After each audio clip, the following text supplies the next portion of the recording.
有差了10厘米。走到我前面，我感觉我是新来的，怎么干活吧，都是打工的。他家需要更换2个灯，这个是灯泡，简单。这个长了5厘米啊，这个盖儿太碍事儿了，一不做二不休，8合1上，剪线、拨线、压线都是他，能者多劳嘛。这是第2个灯，我比他足足高了8厘米，一定要小心，碎了要赔钱的。这个去球了，换一个。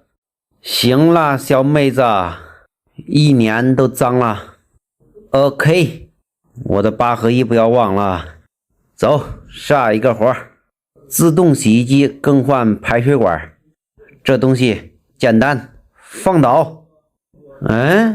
这个位置是我的。这东西很简单的，有盖的拆盖，没盖的一放倒，然后这都出来了。这边有个钩子，弹簧一捏，然后一拔都掉了。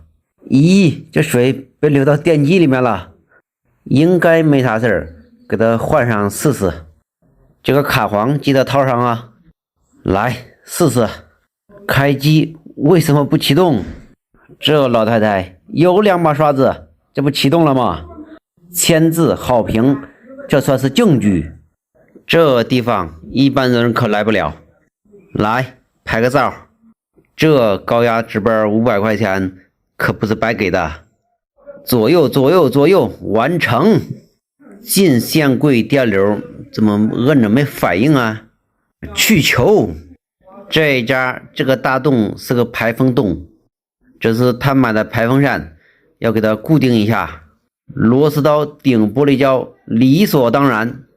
这个头太倒霉了，还没用来都去球了，死在我8合1下面，知足吧。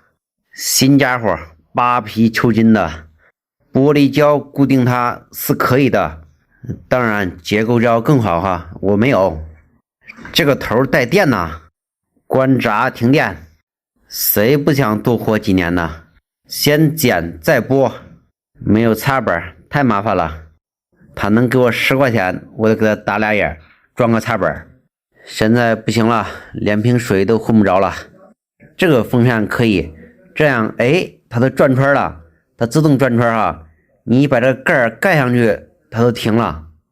哪个专家发明的？还可以哈。行吧，走吧，开整。素素搭配还行吧。